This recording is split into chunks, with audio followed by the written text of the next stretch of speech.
Brian, this week, 3 things sound like totally different problems, but they're actually the same problem. And you're going to tell us about how they are wearing masks.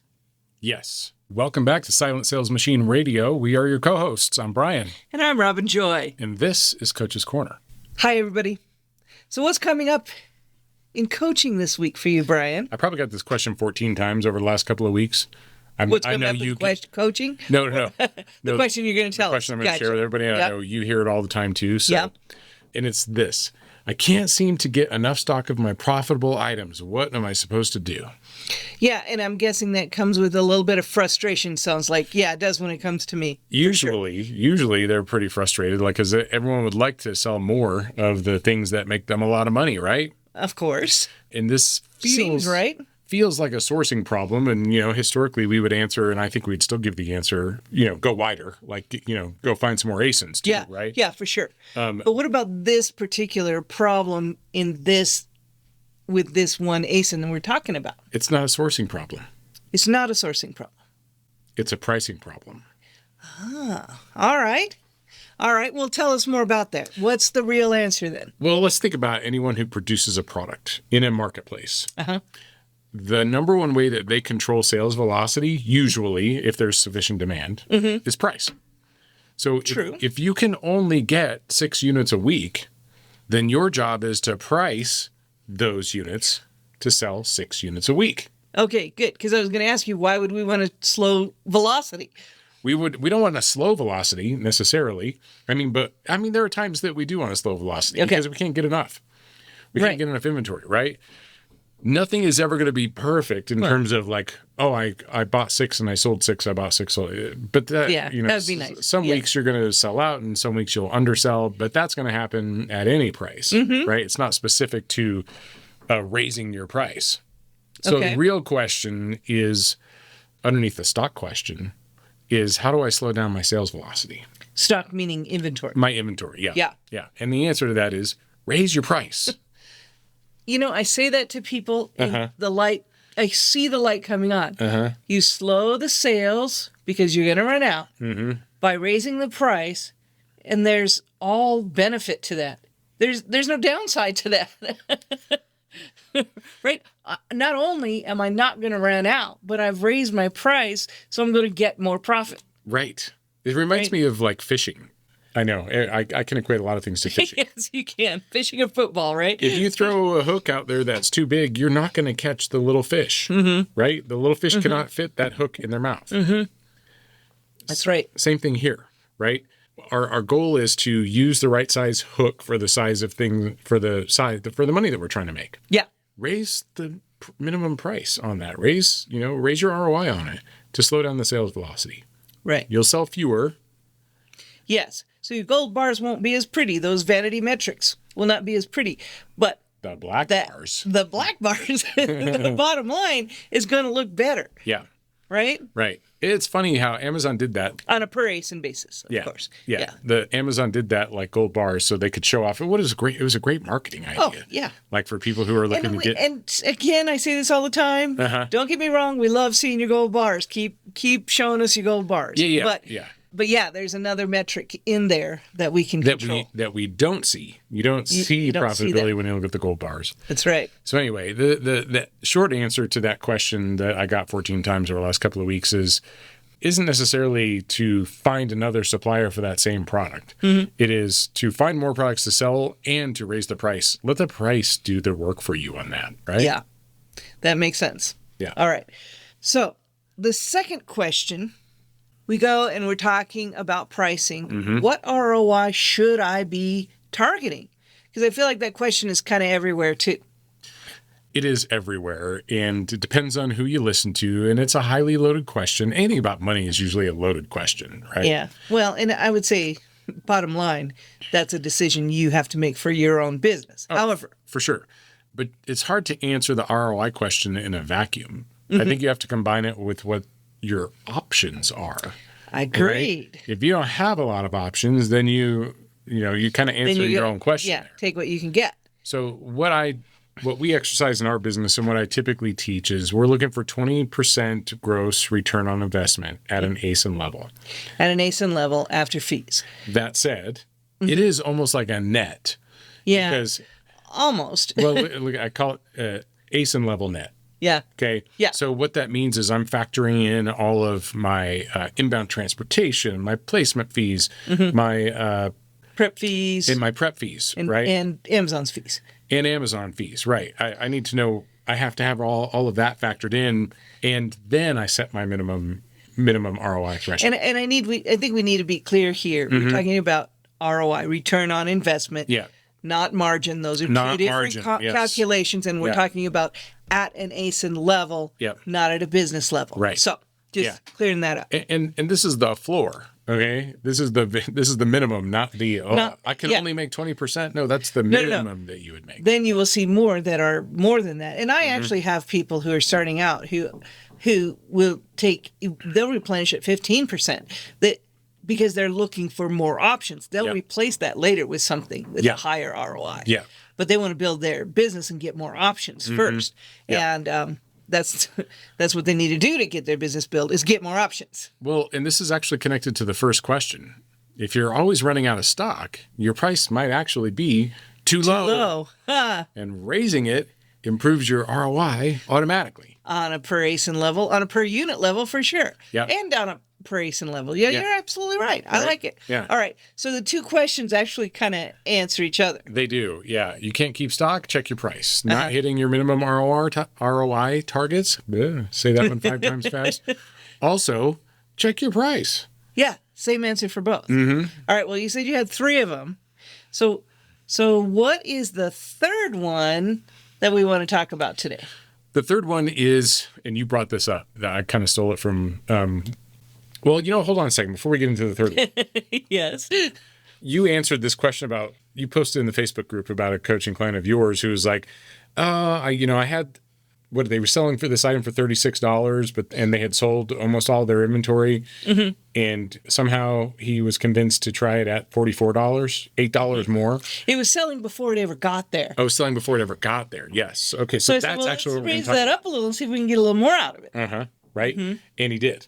And you posted that in the Facebook group, and someone came along and said, well, that doesn't make sense that you would make more money, because if you sold more units at a lower ROI, you could still make more money. And there's absolutely a place where it crosses over. Yeah. Yes, if I can sell enough units to make the difference, it crosses over for sure. Well, but there are other things involved. I would think that's where I was going to go. Is like there were a lot of assumptions. He's like, well, if I sold 100 units a week of this versus 20 units a week of that. Okay, first of all, anyone who's just starting out in this business is probably not going to get 100 units a week of anything. Right, but I think they were doing it for the illustration. To paint the illustration, yeah. Okay. And, the truth is that your most profitable ASINs, you're not going to be able to get that many of. Right. And so that's why we say price accordingly. Try it at 44 instead of 36. Make another $8 on that sale. Yeah. Yeah, I mean, if you can, you're selling it before it ever gets there. Just think how good it will sell if you held a price high enough that that everybody else sells out at the low price, and then it's all yours. When you get there, you're the only one in the prime window. You're the only one who can deliver, and you get your price. More than half our book of business is made up of these kinds of ASINs. Well, you're kind of stealing my thunder on this, because I was gonna have a trick question for you. Oh, okay. Okay. So let's say that someone hears all this, and then they go back and raise their prices. And then they come back and say, well, now my listing's totally tanking and my inventory is still on the way. Like I hear this one a lot too. My inventory is only on the way and the listing's tanking. What's going on? Well, now we're getting into the really important part. This is where the panic pricing comes in, which I alluded to earlier. So before I go there, I just want to make sure we understand there are a lot of other things involved in the trading speed or volume of sales for ROI in sales, raising the price. If you sell more units of the same item because you lower the price, you're also paying more fulfillment fees. You're paying more inbound shipping. You're paying more prep fees if you're paying prep fees and you're doing more work. More work is the bottom line. Yeah. You're not getting as much for your dollar. So keep that in mind. Well, this is like forever question. Like, could I make the same amount of money and do half as much work? Yeah. Well, I think you could. Well, I don't know about half as much work, but you can do less work and make the same amount of money. Depending on the ASIN, it can be half as much. Yeah. Everyone's different, but this is what we're testing for, right? Yeah. All right. So the question you were asking me is, what about the tanking? Yes. And what about the tanking? Before I can even get it in there, this is a common thing we hear. Before I can even get it in there, the price is tanked. Yep. Okay, this tells me one very clear thing. Amazon, when there's no stock in the warehouse and there's nothing for them to send to a customer, but they know there's stock on the way, and there are several sellers who have some on their way, they often make those sellers' inventory available the minute they drop it off at UPS. Or UPS takes possession of it. Yes. Yes. Yeah. Yes. So what does that mean? That means that the customer sees, oh, you can buy this now. See, this is something, Amazon's giving themselves another chance at a sale. They get the fee off of that sale. Yeah. You can buy it if you want to. Amazon makes the same fees, whether you sell it early or not. The customer doesn't have a choice, so they may or may not buy once on, or they might scroll right past it when it's on the way to the warehouse because can't get to the customer within 48 hours. So what happens is repricers can't see it, and sellers who don't understand the concept don't understand. And they think, obviously, I'm not getting a sale. I should lower the price. What's happening, though, is you wouldn't expect to get a sale if you knew that it wasn't even there yet. Amazon customers want that speed, at least the 48 hours. They pay money for it. Amazon gets paid the same either way. They're happy for you to lower the price and sell some more early. They're also happy for you to go ahead and get that sale now because you're still not going to get paid for it until they send it to the customer. So there's really no value in lowering your price before your item gets to the warehouse.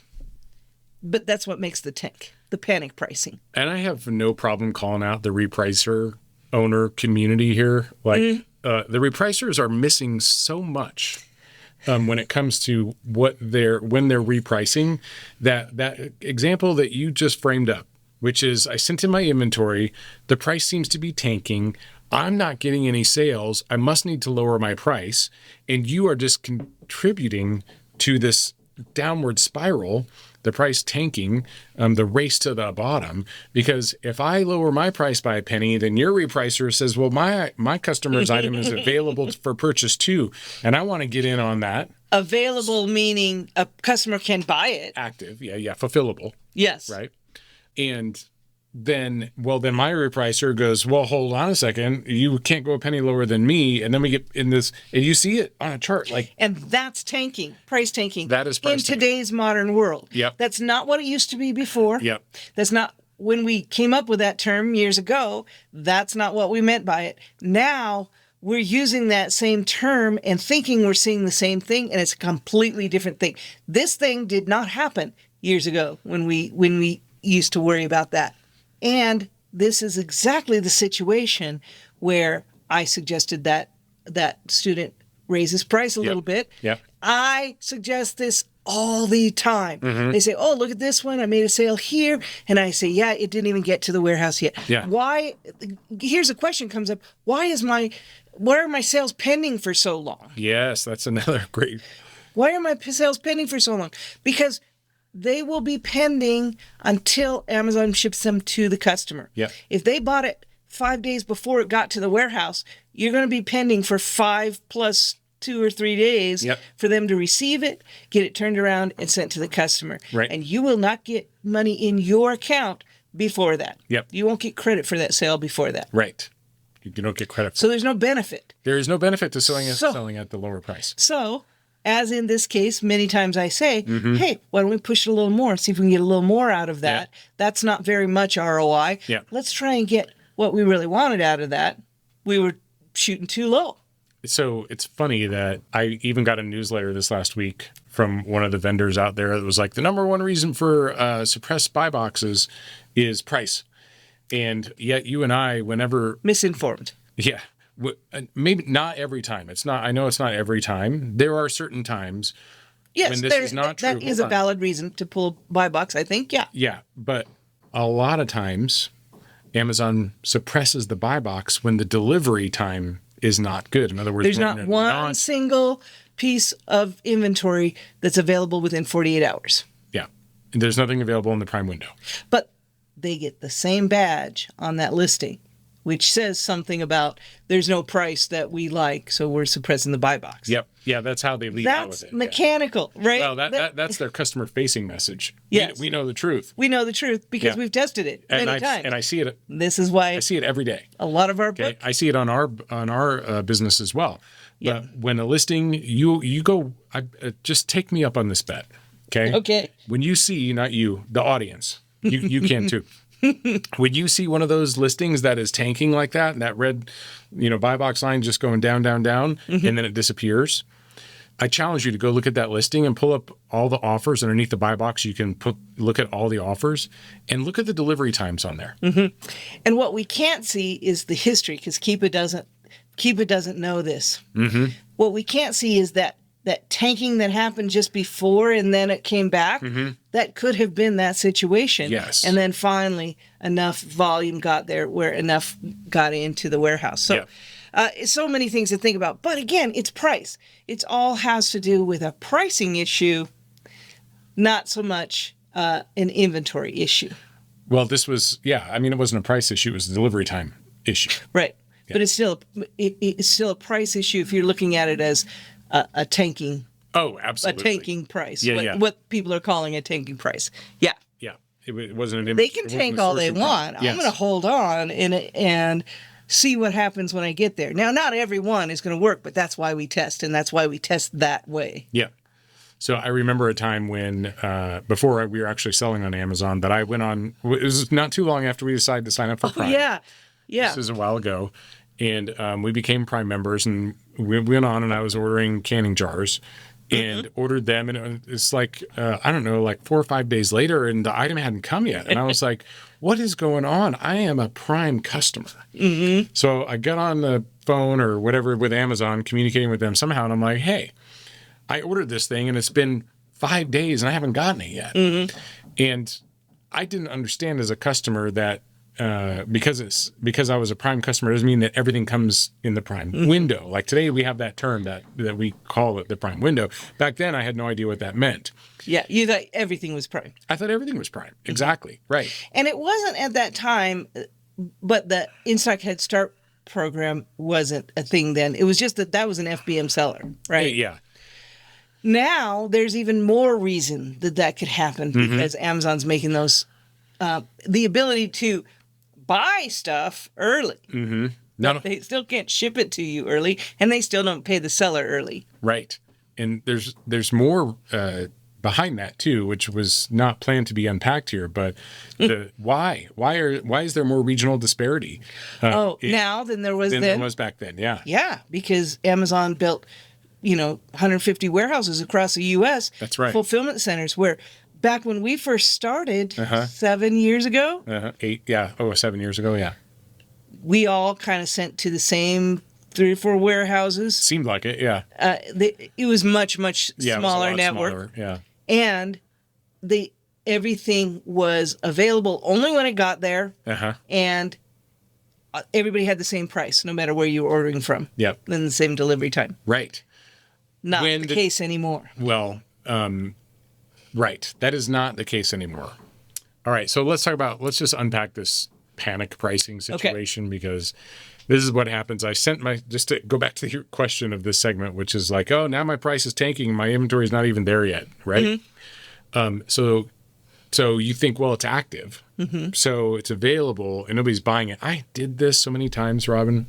I can't tell you how many times I would take Rudy outside, the dog. I'd take the dog out and I would sit there on my mobile phone and I would change my prices by a penny, right? Like, why does that guy keep going lower than me or a gal or whatever and adjusting my price? And I had no idea that my inventory was not even available. It was not in the Prime window.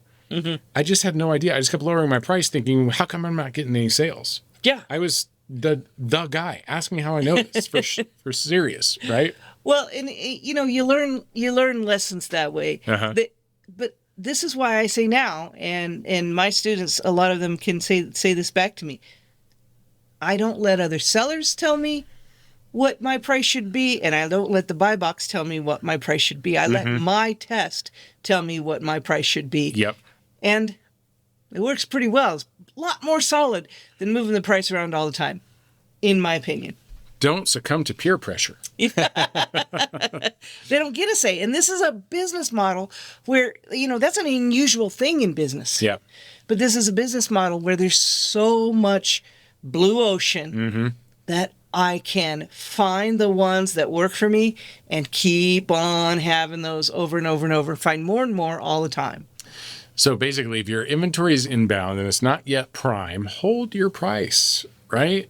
Wait for the prime window, because that's when your pricing actually matters, not before it's in the prime window. Right. So it's a really hard concept to explain. We've tried several different analogies. I know, and finally we decided we're just going to keep hammering it, because it's one of these things that... It's like a superpower that nobody's using. Yeah. So especially new sellers. What happens on the flip side of this, right? What happens when there is a ton of inventory available and the price is tanking? That's a different scenario. That's like the opposite scenario, right? That's why those are the ones that are going to tell you what your price is. So we don't play in those areas either. You did the research that shows there's a certain band, this kind of a sweet spot for arbitrage sellers that is not the fastest moving ASINs by a long shot. What is it? These are not the ASINs. These are not. No, yeah. The ones that you intuitively think, there's a lot of movement there, so there must be a lot of room. You would be incorrect in most cases. So I'd love to be on this ASIN that sells 10,000 units a month. Yes. 10,000 units a month. But in order for an item to sell 10,000 units a month, there needs to be 3 to 5 times that amount of inventory in the logistical network in order to sell that kind of inventory. So what does that mean? 30 to 50,000 units that are in the distribution network at some point in the logistics network. Okay. Either just left my house, my prep center, my warehouse, whatever, on a truck. On the way to customer. It's on a truck. It's on a UPS truck. It's on the way to a customer. It's sitting on the dock, waiting to be checked in and received by Amazon, or it's down a conveyor belt getting put in my bin. Whatever it is, there's a lot of that inventory that's not yet available in order for a unit to sell 10,000 times a month. And we know this because you will not sell more units than you have to sell. So these units are these have to be that much in the logistical system in order to sell that much, because you can't sell what you don't have. Right. Right. So those little pockets we're looking for so hold on, let me get there. Okay. So in order to sell 10,000 units a month, the distribution network needs to be saturated. Yes. Otherwise, if it's not saturated, you're going to get a gap of inventory or supply with an increase, with a no let off in demand. And all of a sudden, that price is going to go up. That doesn't happen on an ASIN where the distribution network is saturated with inventory. And you can tell this. If you go into Keepa and you just do a slice of data, like show me all the ASINs, just look at a lot of ASINs that Amazon is on. They control the price on a lot of them, not all of them, but on a lot of them. And you'll see that price is steady as whatever. Steady as a straight line. Steady as can be. Yeah. And with steady like that, the price has been decided. There's the market has worked it out. You're not going to sell above the buy box in that situation. Or regardless, you're not going to be able to control your own price in that situation. But if you compare those kinds of listings, and I didn't mean to give above the buy box a bad name. That's not. No, we always sell in spite of the buy box. Yeah. Everything's tested above the buy box. You want to sell above the buy box, but you're not going to sell above the buy box on these saturated listings. Okay. So, gosh, now I lost my train of thought. So anyway, we picked this zone that is between 50 and 199, basically call it 200. 50 and 200 sales a month. Typically, that these listings are the ones where the price has not been decided. And why hasn't the price been decided? Because there is not a consistent supply of inventory. Oh, Econ 101. Supply, demand.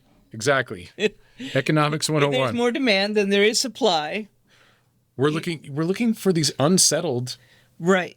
these are the ASINs you're looking for. These are the ASINs you're looking for, yeah. And these are the ones that intuitively are not necessarily the ones that you're looking for. Now, we're not saying there are no other good ASINs outside of that range, but it starts to dissipate pretty quickly outside that range. We did some pretty extensive research to find this out, and so we feel pretty comfortable saying that range. At the end of the day, though, you can just hover the mouse over the ASIN in Keepa, and like when you're inside of Keepa, and get a view of the little chart that pops up if you have it configured to do that, which you can learn about in Keepa 360, and just hover it, and you can see all those ASINs. Like sort your results by monthly sold, highest to low, and look at those. And those buy boxes are going to be virtually no variability or very little variability, and then start investigating those ASINs that sell between 50 and 200 times a month.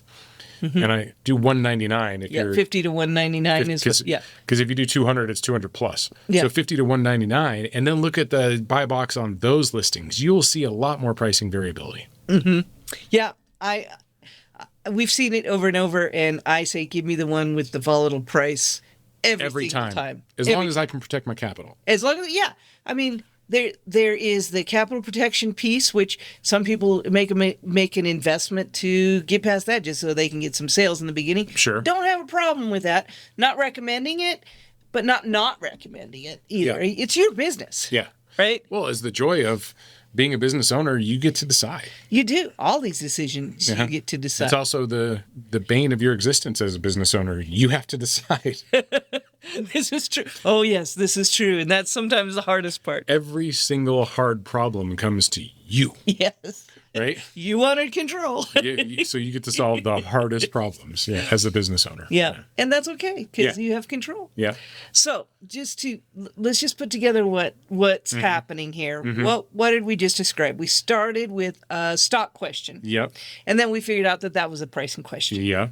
We discovered that the ROI target was connected to a pricing question. And we ended up with a panic pricing and the buy box, which is also a pricing question. Exactly. Price. So here's the lesson. Price is the lever. It controls your velocity, it controls your ROI, and it controls your exposure to panic. And whether you hold or fold when the buy box disappears if you happen to be on one of those listings. And it works the other way. If you want to sell more units, lower the price. Yes. Why is it so easy for me to understand that part, but it's harder to understand the other part? Well, with one caveat there, the listing has to have sales. It has to have demand. Has to have demand. Yes. Still has validated demand listings. Then the way you sell more is to lower your price. You're exactly right. Yes. And that's also how you make less profit per unit. Yes. And you can, if you sell enough, make the same profit as if you raise the price. You'd be doing more work, but you can do that as well. And that sometimes is the right answer. You're a business person. We're giving you the tools to make these decisions for yourself. I just like to, I think of the couple of different metaphors. One of them is what you use all the time, sweeping out the corners. Okay. Is this strategy is not a mainstream strategy. No. In spite of the fact that Jim's been talking about underserved ASINs and selling above the buy box for years, as have we. In spite of the fact that I still want to say at least half our business is made up of these types of ASINs that we've held our price. We don't even know what the buy box is. Don't care. Exactly. And we gave some examples of those things a while back. Jim has a whole course on it about the buy box. Impact, yeah. Yeah, in the Proven Amazon course. So, sorry, I kind of lost my train of thought there. So you said some things that we like to say about it. Yeah. You were saying metaphors or something? Oh, yeah. Sweep out the corners. Sweep out the corners, yes. So this is not a mainstream necessarily strategy. Right. Okay. And leaving some meat on the bone. Yeah, you're going to leave some meat on the bone here too with the strategy. Absolutely. Yeah. It's not the beat all end all of strategies. Well, when people say leave meat on the bone, yes, you can go back and get all that meat off of that bone. And that's a strategy. Another strategy that I want to have included here is the brisket, right? You cut the fat off of the brisket and you can cut pretty deep and slice all the way through and have it off in one slice. Yep.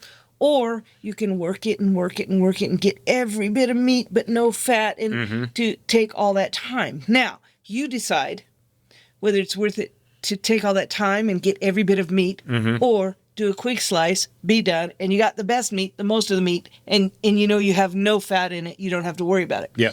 But for me, you'd leave some fat on, or it wouldn't taste good. But if that's your goal, so it all comes down to, here are different ways to look at it. There is not a right and wrong here. And most of the things that we hear from each other and the teachers and the gurus out there, it's not really rights and wrongs. It's giving you the tools to make your own decisions. Yes. On your own business. And you know what? Try it. We've tried many things. Some of them worked, some of them didn't, and we adjusted accordingly. Yep. I'm going to pick on the repricers again here real quick. Okay. Well, first of all, I discovered multiple times through implementing a repricer. The very first time I implemented a repricer was in 2019 at the Proven Conference. And that's when I was so excited because we were selling. All of a sudden, we started selling so much stuff. I'm like, oh, yeah, look what we're selling. And then I got home and reconciled the month and realized I didn't hardly make any money. Yeah. Right. But at the same time, that was very inspiring. It was, yeah. But that was a different game back then. Yeah, you're right. This was not the situation where the repricers can't Which is why it shocks me, Rob and Joy. This is the problem. This is the challenge I have for every repricer that's out there. Why are you having, first of all, oppose this to the resellers. Why are you having your repricer make decisions that it doesn't have the information to make? Yeah. It's working with faulty information. It's taking that price, trying to get a buy box back that it's not going to get because of price. It's because of time. Because it sees your item as active, it starts repricing it, and you're nowhere near the prime window, right? Like, gosh, can we just get some of that smarts built into those tools? Please. Well, and it's trying to give you volume sales as well. And we know that slowing the volume by raising the price can be the right answer, but you can't do that with the repricer. That's not the point. Right. That's not the point. So make sure you know what you're trying to do before you decide to put a tool upon it. Yes. I say this over and over. That's what I was just going to go. The tool is the employee. Yes, the tool is the employee. You are the business owner. And you make the decisions. If the tool does not listen to what you tell it to do, find a new tool. Or if it's incapable. Right. Or incapable, yeah. This is why when we're saying manually reprice your tests to find, when you're going through pricing discovery, to find out what kind of, you're going to be able to sell that thing for. Because there's not a repricer because there isn't a repricer that knows how to do We have interviewed everyone all of them. Yep. And none of them, no matter what they tell you, they can't do it. They can't see it. Not in the way that they do. So what I always like to say is hold your price, wait for the prime window, and win at your number. It doesn't always work out for you this way. Like, you're going to win some, you're going to lose some. Yeah. But you make up a lot on the ones that you win on. Exactly. Yeah. All right, Brian, do you have a quote for us today? I do, but before we get to the quote, I got to show off my new shirt. Well, if you're going to wear a sweatshirt. If I'm going to wear a hoodie. If you're going to wear a hoodie, at least it should say Official Olson's on it. At least it's got our business, not someone else's. Yes. All right, we are the official Olsons. Okay, so I do have a quote for us today.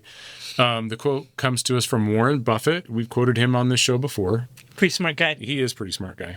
The stock market is a device for transferring money from the impatient to the patient. From the impatient. The transfer of money from the impatient guy to the patient guy. Yeah. Yeah, isn't that exactly what we were talking about? That's exactly what I was talking about. So when you lower your price before your units ever get to the warehouse because you think it should sell already, you think it's because of price and it's because of time, all you're doing is taking the money, the profit that you could be getting, and handing it to someone else. Yep. Very possibly me. Thank you. Right. Appreciate that. Yes. Because you were impatient. And that's okay. Yep. If that's your game. Yep. And I understand how when you get a business large enough that you don't have you're not looking for these things and they weren't available when you built your systems, but those new sellers out there, man, this is available to you. And so much profit is being given up because people are getting impatient and not understanding what they're seeing. Or putting a repricer on it too soon. Right. So when your stock is running low or your ROI is feeling thin or your buy box is going dark, the answer is almost always the same. Understand what's actually happening before you touch that price. Yeah. Right? Yeah. And if any of this is stressing you out, if the listings look like they're too slow and the buy box is gone and the ROI isn't quite there, what cures that, Brian? Test more ASINs. Let's go test more ASINs. Let's go test more ASINs. Thanks, everybody. All right, we'll see you soon. Hey, thanks for joining us for today's episode. But before I let you go, let's spend a couple minutes with my good friend Jeff Schick of jeffschick.com. For a few dollars a month, he can cover all of your Amazon policy and legal questions. Any issue that comes up, it's covered. It's a great service. My team uses it. So many leaders in our community use their services as well. And he's always got a great tip or strategy for us. What's on your mind today, Jeff? So I want to talk about the Inform Act. It's resurfaced in the last couple weeks here, mainly just because Amazon is asking people to revalidate their accounts. It is a federal law. The Inform Act, I think it's the Informed Consumers Act, was passed by Congress, and it requires e-commerce marketplaces like Amazon and Walmart to validate the identities of the sellers that are selling on their platform. And so, it is just something that Amazon requires. Historically, we've usually seen it happen around April and May. I guess now we're seeing it more in November and December. But really, it's nothing to fear. I mean, most people are finding that, a lot of the sections are already checked off, like they're going and just being asked to verify that everything is the same, and then they're good to go. Or it may have like a section it wants you to update, in which case you just, if you have to update your mailing address or something like that, you just do it, do the verification and just get it over with. Of course, if any of our clients run into any issues with it, we're happy to help. If it's on retainer, it doesn't cost anything for our team to assist with an Inform Act question. But it's, if you're trying to navigate it yourself, just make sure you're checking that page. It will show up on your account help dashboard and also in your settings page, letting you know if you're not in compliance with it. So it's just important to check that if you get the email from Amazon. So just to keep your account in good standing. Yeah, very good. Amazon likes to know exactly who you are, that your address is right, that you have all the information correct in their system, because it's a law. They have to. And you guys can help. jeffschick.com can help if you've got any questions about this or any other Amazon policy or legal challenges that you run into. And you guys have a coupon code as well. I don't want to forget to mention that. If you go to jeffschick.com and use the coupon code MISTAKE, the word mistake, you're going to get your first month almost free. It's $1 to get started. And then just a few dollars a month after that, put his whole team to work for you on any of these issues that pop up. All right, that's good stuff, Jeff. Appreciate you doing this. And let's do it again next week. What do you say? Sounds good. Absolutely. See you then. See ya.